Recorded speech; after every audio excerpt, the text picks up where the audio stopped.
जय गुरुदेव, जय गुरुदेव, जय गुरुदेव। नाम किसका? ये नाम नहीं इंसान का। मुक्ति दिवस हमारा है, मुक्ति दिवस हमारा है। आओ सतयुग आपका स्वागत है, स्वागत है, आओ सतयुग आपका स्वागत है, स्वागत तो है। प्रेम से बोलिए जय गुरुदेव, जय गुरुदेव, जय गुरुदेव। सतगुरु की कोई खबर लाता नहीं, गम जुदाई का सहा जाता नहीं।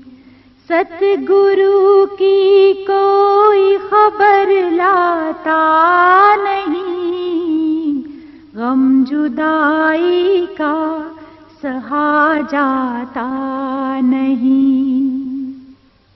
कोई संदेशा उनसे जाके ये कहो, कोई संदेशा उनसे जाके ये कहो, बिन तेरे हमसे जिया जाता नहीं। सतगुरु की कोई खबर लाता नहीं, गम जुदाई का सहा। योग पुरुष, योग परिवर्तक, परम संत बाबा जय गुरुदेव जी महाराज, इनके चरणों में अरबों खरबों प्रणाम। सृष्टि रचयिता ईश्वर भगवान, उनके दृश्य दृश्य शक्तियों को भी कोटि कोटि प्रणाम। यहाँ पर उपस्थित विभिन्न संगतों से आए हुए सभी सत्संगी माता पिता भाई बहन, सबको मेरा प्यार भरा जय गुरुदेव। उठ रहे कागा गुरु दर्शन कब होए, उठ रहे काला कागड़ा गुरु दर्शन कब होए। नैन न आवे निदड़ी विरह सतावे मोय, कागा सप्तन खाइयो चुनी चुनी सारो मास, तो नैन मत खाइयो गुरु दर्शन की आस। नारी निंदा मत करो, नारी नर की खान, नारी से नर होत है ध्रुव प्रहलाद समान। मिलना मुश्किल है संत का, मिलना मुश्किल है संत का, बड़े भाग से पाते हैं कहीं। अगर संजोग से मिल गए तो सत्संगति मिलती नहीं। सत्संगति जिनको मिल गई जीवन का साफल्य है। अधिकार उनका क्या कहूं, बाबा जय गुरुदेव जी महाराज शहंशाह के तुल्य है।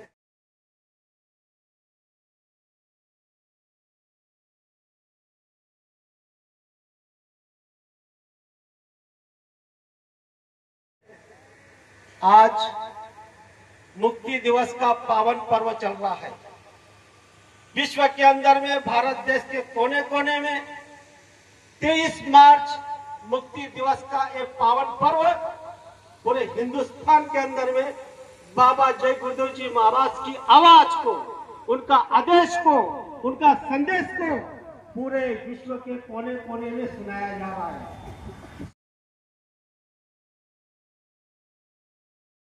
सभी इतिहासों से जितने भी इस सृष्टि पर, इस धरती पर इतिहास बन चुके हैं, सभी इतिहासों को पीछे करने का इतिहास इस धरती पर हमारे महाप्रभु बाबा जय गुरुदेव जी महाराज ने मानव जाति के हित के लिए मुक्ति दिवस का मनाने के लिए कहा। ये साधारण पावन नहीं। इस धरती पर बाबा जय गुरुदेव जी महाराज ने पूरे मानव जाति के लिए संदेशा दिया। क्या संदेशा दिया? पहले तो बात मैं बताना चाहता हूँ, जो हमारी आदरणीय कर्मठ आगरा की जो सत्संगी है,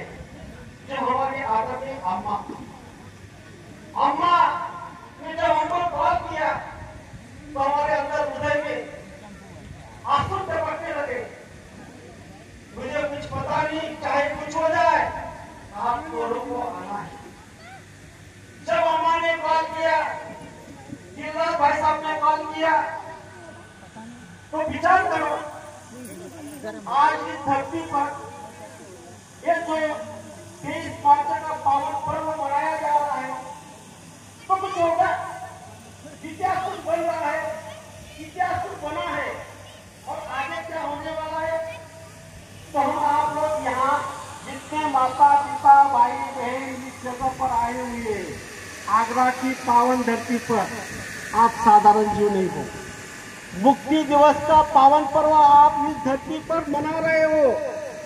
इस धरती पर जब जब भी अवतारी शक्ति आई, संत महात्मा आए, उनको कितना तकलीफ हुई, कितना कष्ट हुआ, हम आप लोगों ने इतिहास को पढ़ा होगा, टीवी चैनल पे सुना होगा। त्रेता युग में प्रभु रामचंद्र आए, उन्होंने 14 साल वनवास में बिताया। भगवान थे, फिर भी 14 साल वनवास में गए। उस समय के धरती के लोगों ने उस समय क्या सोचा होगा। द्वापर युग में कृष्ण भगवान आए, उन्होंने जल मथुरा के कारागृह में जेल में लिया। उस समय के लोगों ने क्या सोचा होगा, ऐसा कोई भगवान होता है। और इस धरती पर रामायण को पीछे करने वाले, महाभारत को पीछे करने वाले ऐसे बुलंद आवाज में संत महात्मा इस धरती पर आए। क्यों आते हैं? जब जब होए धर्म पर हानि, बड़े असुर महाअभिमानी, तब तब प्रभु धरी मनुज शरीरा, हारी कृपा निधि सज्जन भोमीरा। इस धरती पर जब जब अधर्म बढ़ने लग जाता है, उस समय धर्म की स्थापना के लिए कुछ ना कुछ ऐसा जरिया बनाता है और ऐसा इतिहास बनता है कि मानव जाति के लिए सुखद बात आ जाए, आनंदित बात आ जाए। तो हम आप लोग इस बात को सोचना, आप सभी लोग सचेत होकर ध्यान से सुनना।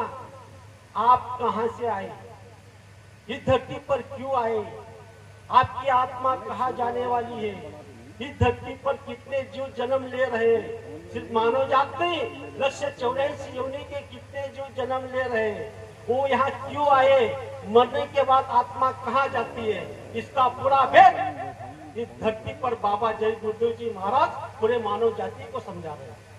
हम आपको हमारे अंदर में झांकना है। हमारे घर से कितने जीव चले गए, दादा परदादा क्यों कौन कहे जितने गए, इस पर सोचो। और जब हमारे अंदर में जो जीवात्मा है वो कहां से आई, क्यों आई, और कितने बार उसने जन्म लिया, करोड़ों बार जन्म लिया, करोड़ों बार मरी, फिर कहीं आपको इस मानव का शरीर मिला। तो आपकी आत्मा को मुक्ति कब मिलेगी, इसके लिए तो हमको सोचना चाहिए। इसीलिए बाबा जय गुरुदेव जी महाराज ने एक जरिया बनाया मुक्ति दिवस का। विचार करो, हमारे महाराष्ट्र में एक संत महात्मा ने कहा था मराठी में, जगाच्या कल्याणा संतांच्या विभूती, देह कष्टविती परोपकारी, बुडत असे जन न देहचे डोळा, म्हणून येत असे संतांना करवरा। जब जगत में मानव जाति पर दुख संकट आते हैं, उस समय में वो अपने मानव देह को कष्ट देते हैं। क्या कष्ट देते हैं? आज इस धरती पर 19 जून 1975 के दिन जब गुरु महाराज के पास डीएम ने जो सिपाही को भेजा, उस समय उनको कहा कि आपको डीएम ने बुलाया, और उस दिन से 23 मार्च 1977 तक इतिहास बहुत बड़ा है, 21 महीने कारागृह में बंद रहना पड़ा। और कौन सा गुना था बाबा जय गुरुदेव जी महाराज का, उनको 21 महीने कारागृह में बंद किया गया। जरा सोचो, जरा विचार करो, ऐसे अनामी महाप्रभु का क्या गुना था, क्या किया था उन्होंने, क्या अपराध किया था। तो आप सभी लोग सचेत होकर सुनो। गुरु महाराज ने क्या कहा कि जो जीव आ रहे हैं उनको आने दो, नसबंदी मत करो। आपको पता नहीं किस माँ के पेट से, किस बहन के पेट से कौन सा भगवान यहाँ अवतरित हो रहा है। अरे हमने तो जन्म भी नहीं लिया था उस समय में। अगर उसी समय अगर सबको पकड़ पकड़ के नसबंदी करा देते तो या हम यहाँ बैठते जो उम्र से कम है, तो कितना उपकार है संत महात्मा का।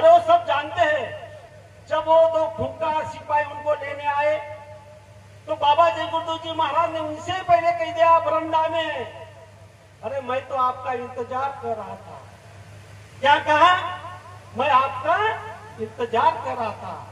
जब उनको लेकर गए आगरा में, पहले मथुरा में लेकर गए डीएम को, डीएम ने कहा कि आपको अरेस्ट करना है। उस समय स्वामी जी ने कहा कि मेरा कौन सा अपराध है? बोले ऊपर से आदेश हुआ है, वहां से जिस धरती पर हम बैठे हुए हैं, इसी धरती पर, इसी आगरा के कारागृह में स्वामी जी को बंद किया गया। और इस आगरा की जो कारागृह मतलब जेल थी, वो टूटने के कगार में थी। उस समय यहाँ से बाबा जय गुरु जी महाराज को बरेली ले गया। बताओ, वहां से गुरु महाराज को, बहुत बड़ा इतिहास है गुप्तचरों ने, वहां बरेली से जब दिल्ली में बैठक बनाई गई, उस समय के तत्कालीन सरकार ने गुरु महाराज को लालच का फंदा दिया। एक हेलीकॉप्टर ले लो, 2 करोड़ रुपए ले लो, आपको कौन सा पद चाहिए, कौन सा सदस्य चाहिए, आपका पूरा आश्रम बना देंगे। उस समय एक आमिष गुरु महाराज को दिया गया। उस समय गुरु महाराज ने कहा, ये 3.5 हाथ का आदमी को पहचान लो, इसे दुनिया का कोई मायका लाल खरीद नहीं सकता। गुरु को कोई मायका लाल खरीद सकता है? सभी जीवात्माओं के पिता, सब देवों के देव, लेकिन उनको कुछ लीला करनी थी। देखने में तो दुखद बात है, लेकिन अंतर में अगर आप देखोगे तो हमारे लिए गुरु महाराज ने सुखद काम कर दिया है, मुक्ति का काम कर दिया है। और वहां से बेंगलोर लिया गया। बताओ, जब गुरु महाराज ने मना कर दिया तो बेंगलोर लिया गया है। हमको इस बात में मैं शॉर्टकट में आपको बताना चाहता हूँ। तो गुरु महाराज ने हमारे लिए कौन सी लीला की? सभी लोगों ने 23 मार्च मुक्ति दिवस के दिन हर प्रेमी ने अपने अपने घर के मकान पर, छत पर जय गुरुदेव नाम का झंडे को फहराया होगा।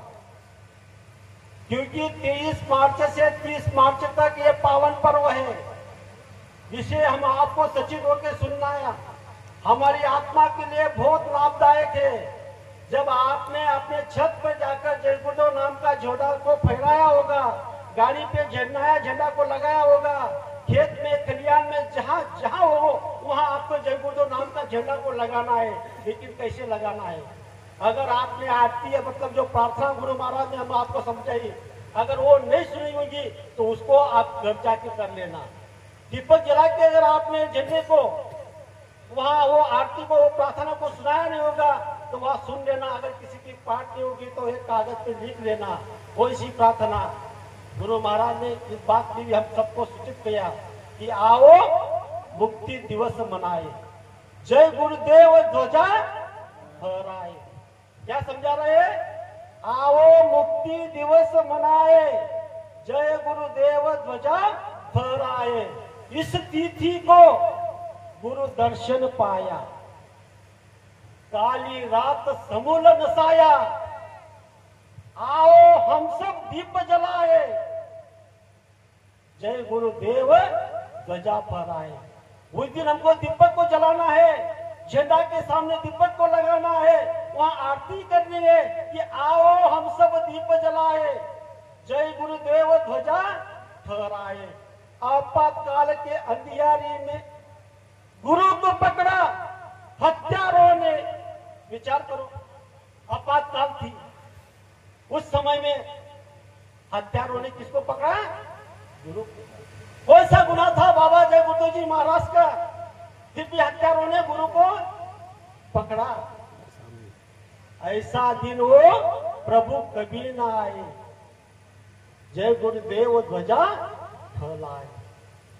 बेड़ी और हथकड़ी डाला, लालच का फंडा भी डाला, पर गुरु संकल्प न मिटा मिटाए।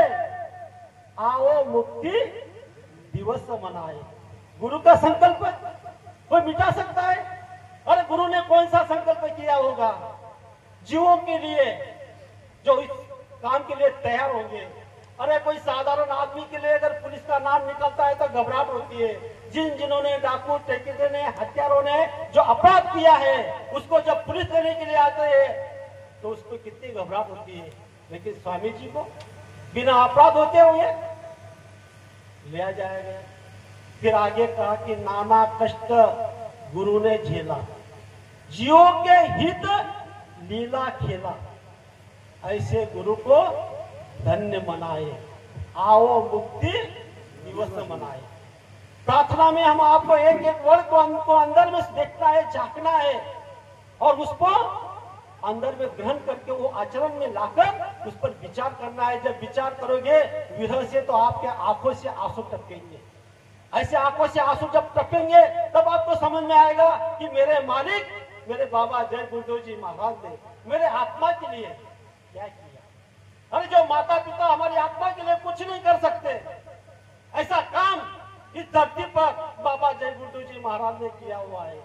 इस पर हमको थोड़ा विचार करना है। फिर आगे कहा, जेल तिहाड़ से निकले स्वामी, दिए दीदार सबन को स्वामी, प्रेमी फूले नहीं समाये, आओ मुक्ति दिवस मनाए। अरे जेल भरो आंदोलन कर दिया, जिस माता के पेट में गर्भ थी वो भी जेल में चले गए। यहाँ पर साक्षी है जो हमारे आदरणीय गोपी गुजर है, ये भी वहाँ कारागृह में बंदिस्त हुए। किसके लिए? सब मानव जाति के लिए। और गुरु का आदेश सर माथे पे रखा है। जो गुरु आदेश है, इस कलयुग की सच्ची भक्ति है, वो यहाँ पर बैठे हुए। आप देखो, देख लो, पहचान लो उनको। उन्होंने अपने आंखों से इमरजेंसी को देखा। उस समय अगर कोई प्रेमी जय गुरुदेव बोलता था, कोई प्रेमी अगर उस समय की तत्कालीन सरकार से अगर कोई विरोध करता था, उसको मारते थे, पीटते थे और जेल में बंद कराए जाते थे। ये पूरा आज हम जय गुरुदेव बोल नहीं सकते थे। ये हमको आगे का रास्ता गुरु महाराज ने पूरा आसान कर दिया। इस पर विचार करो। और आगे कहा, आगे की लाइन सब लोग ध्यान से सुनो कि वो प्रार्थना में क्या समझाया गया है। इस दिन जो भी जय गुरुदेव नाम का ध्वजा फहराएगा, सज्जुक स्वागत लाभ कमाएगा, जन्म मरण उसका छूट जाएगा। क्या समझा रहे हैं? अरे छोटी सी बात बताओ, कितना कष्ट करना पड़ता है सज्जुक स्वागत का लाभ के लिए, आपको को मुक्ति मिलाने के लिए। सिर्फ एक लाइन में, एक प्रार्थना में जब आप मिलोगे, अंदर से इसको सुनाओगे, गाओगे, अपने छत पे लगाओ, बोलोगे। इसने क्या कहा? इसकी थी को इस दिन जो जय गुरुदेव नाम का झंडा फहराएगा, सज्जुक स्वागत लाभ कमाएगा, जन्म मरण उसका छूट जाएगा। जो लक्ष्य 84 योनि है वो सब छूटने वाला है। एक लाइन में बताओ, इनको कहते हैं पूरा गुरु, इनको कहते हैं सच्चा महात्मा, इनको कहते हैं जीवों के लिए कुछ उनके अंदर में विरह। विचार करो।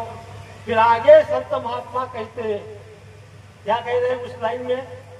आने वाले हर शासन से, लिखित निवेदन अभिवादन से, ऐसा दिन वो कभी ना लाए, आओ मुक्ति दिवस मनाए।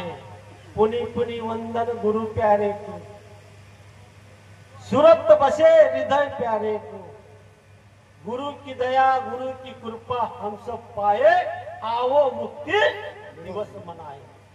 इस पर हमको सोचना है कि आरती अगर आपने ये प्रार्थना अगर आज तक आपने अपने घर में 23 मार्च से पहले अगर गाई नहीं होगी तो आपको मौका दिया जाता है 30 तारीख तक।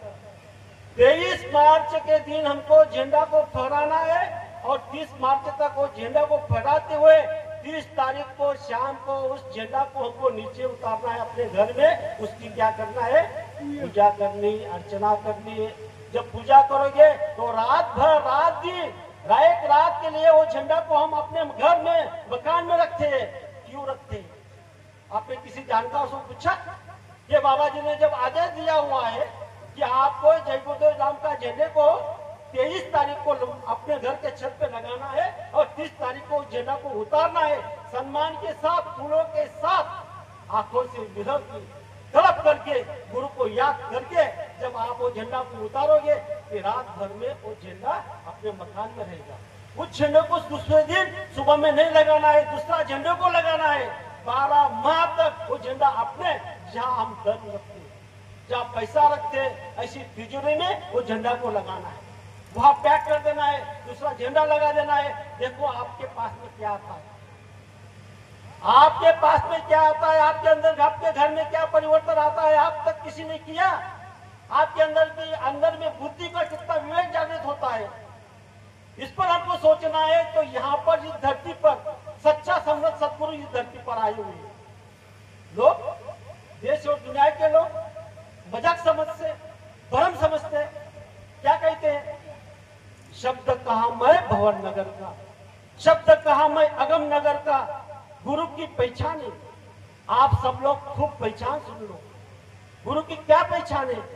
गुरु सम्राट वो है जो सजदर कमल की व्याख्या करते हैं। गुरु सम्राट वो है जो पूरे अपने जो मंडल है, 14 भुवन 14 तबक, उसकी महिमा समझाते हैं। सम्राट गुरु वो है जो हमारा तीसरा नेत्र, जो हम जिसे तीसरा थर्ड आयु कहते हैं, वो खोल देते हैं। सम्राट गुरु वो है ब्रह्म का साक्षात्कार करा देते हैं। ऐसे गुरु को कहते हैं पूरा गुरु। तब हमको गुरु की महिमा समझ में आएगी। गुरु की महिमा अपार है। हम छोटे मुंह से गुरु की महिमा को गा नहीं सकते। हमारी क्या औकात है कि हम गुरु को वचनों को दोहराएंगे। हमारी क्या पावर है। हमारे अंदर में ना बुद्धि है, ना चित्त के शांत रहता है, ना मन चलता है, ना हमारा शरीर साथ देता है। फिर भी गुरु महाराज समर्थ है। हम जैसे गधे से गुरु महाराज ये काम कर रहे हैं। और गुरु महाराज ने कहा कि आप देश के कोने कोने में चले जाओ, इस जय गुरु नाम का प्रचार प्रसार कर दो। झोपड़ियों में, गली में, जहाँ तक गाड़ी नहीं जाएगी वहां तक चले जाओ। वहां तक गुरु महाराज चले गए और वहां पर गुरु महाराज ने आदेश दिया हुआ है कि शाकाहारी का प्रचार करते रहना। फिर इसके बारे में कहा कि 12 माह के बाद में जब 23 मार्च आता है, ये अमर दिन है, ये अमर दिन, ये मुक्ति दिवस, हमेशा के लिए आपको इसको जगाना है। इस कार्यक्रम को धूमधाम से, जो दिवाली होती है, दशहरा होता है, जो 30 त्योहार हम हिंदू समाज के अनुसार मनाते हैं, उससे कई गुना अच्छा हमको गुरु महाराज ने कहा कि 23 मार्च मुक्ति दिन का मनाना। क्यों? क्योंकि गुरु महाराज ने इसके बारे में कहा कि जब आप जय गुरुदेव नाम का झंडे को जब आप लहराओगे तो सचमुच स्वागत का लाभ कमाओगे। कैसे कमाओगे? साधना करनी पड़ती है। गुरु महाराज ने क्या कहा? मुक्ति किसको कहा जाए? हमारे महाराष्ट्र में संत महात्मा ने कहा, देवाच्या द्वारी हुबा क्षण बरी तेने मुक्ति 40 साधी येल्या। जब हम भगवान के सामने एक क्षण अगर खड़े हो जाते हैं, उस समय में उस भगवान से अगर हम दर्शन कर लेते हैं, तो उसी समय हमारे जो चारों मुक्ति, मतलब 4 शरीर होते हैं, ये शरीर है स्थूल शरीर। इसमें कितने तत्व है? 5 तत्व है। जल, पृथ्वी, अग्नि, वायु, आकाश, ये शरीर का अन्न, ये प्राण में है। जब हम अन्न खाएंगे तो ये शरीर चलेगा। यही शरीर रहते हुए गुरु महाराज ने हमको साधना बताई, ध्यान की क्रिया बताई। ध्यान से हमको क्या करना है? सिमरन से हमको देव जो भी जितने धनी है उनको क्या करना है? उनसे विनती करना है। चारों धनी से हमको क्या करना है? उनको रिझाना है। उनसे हमको क्या करना है? दया मांगनी है। जब चारों धनी को रिझा लोगे, 5वां धनी को रिझा लोगे, उस समय आपकी आत्मा इस स्थूल शरीर से जब ऊपर आगे चलेगी, वो दूसरा शरीर होता है लिंग शरीर। लिंग शरीर है 17 तत्व का, 5 कर्म इंद्रिय, 5 ज्ञान इंद्रिय, 4 अंतकरण की शक्ति, मन, चित्त, बुद्धि, अहंकार और 3 गुण, रजगुण, तमगुण, सत्वगुण। ये 17 तत्व का जो शरीर होता है उसे लिंग शरीर कहा जाता है। और उसी लिंग शरीर को जो अन्न है उसका सुगंध का है। जब आप लिंग शरीर से आपकी जीवात्मा के साधना के द्वारा ऊपर उठाओगे तो आपकी आत्मा जाएगी तीसरे शरीर में, सूक्ष्म शरीर में। वो सूक्ष्म शरीर है 9 तत्व का। वहां तत्व बदल गए। अंतकरण की 4 शक्ति, मन, चित्त, बुद्धि, अहंकार, तत्व कौन से हो गए? शब्द, स्पर्श, रूप, रस, गंध। ये 9 तत्व का सूक्ष्म शरीर है। वहां है प्रकाश का। किसका? प्रकाश जो हम देख रहे हैं। ये प्रकाश नहीं, वो प्रकाश अलग है। वो प्रकाश का है। जब आप तीसरा शरीर को छोड़ोगे साधना के द्वारा और 4था शरीर में जाओगे, वहां अंतकरण खत्म। वहां सिर्फ 5 तत्व रहते हैं, शब्द, स्पर्श, रूप, रस, गंध। जब कारण शरीर में आप जाओगे और उस समय वहां का आहार क्या है? शब्द। कौन सा शब्द? अरे जो गुरु महाराज ने हम आपको दिया हुआ है। कौन सा शब्द दिया है? जब गुरु महाराज ने हमको पाक बुलाया। जो वर्णानुक्रम नाम है ये जय गुरुदेव है, ये जिज्ञा से बोला जाता है, कंठ से बोला जाता है। लेकिन जो शब्द है, जो गुणात्मक नाम है, ना जीभ हिले, ना होठ हिले, ना कंठ हिले, ऐसा नाम बाबा जय गुरुदेव जी महाराज ने हम आपको दिया है। जो आवाज से, जो साउंड से जहाँ की दुनिया पूरी जीवात्मा टिकी हुई है, वो शब्द गुरु महाराज ने कहा। उसी समय कि गुरु महाराज ने कहा था कि प्रेमियों, जिस दिन जिस समय में मैं आपको नाम का दान देता हूँ, उसी दिन मैं आपके अंशक हो जाता हूँ। अंशक कैसे होते हैं? शब्द स्वरूपी संग रहते कभी न होते दूर। धीरज रखियो चित्त में दिखेगा संत नूर। जब संत का नूर आकर आपको देखता है तो वो हम आपको साधना के द्वारा, जो गुरु महाराज ने बताया, जो गुणात्मक नाम दिया है, 5 नाम, 5 रूप, 5 आवाज, 5 स्थान, उसको प्रकट करके साधना के द्वारा काम करोगे तो आपको किसी को बताने की, पूछने की जरूरत नहीं होगी कि गुरु महाराज कहाँ है, कहाँ चले गए, क्यों आएंगे, कहाँ से आएंगे। तो इस पर गुरु महाराज ने कहा है कि वो चौथा शरीर कारण शरीर होता है। वो कारण शरीर से जब जीवात्मा आगे जाती है, मान समान उसमें नाम डुबकी लगाती है। जब वह डुबकी लगाती है तब उस समय में स्त्री और पुरुष का भेद खत्म हो जाता है और अपने देश चली जाती है। कहाँ? जहाँ से वो जीवात्मा आई है, अपने सतधाम। आज तक किसी महात्मा ने जो आवाज नहीं लगाई, वो आवाज बाबा जय गुरुदेव जी महाराज ने इस धरती पर लगाई। कौन सी आवाज? हम आए वही देश से जहाँ तुम्हारा धाम, तुमको तुम्हारे घर पहुंचाना बस ये हमारा काम।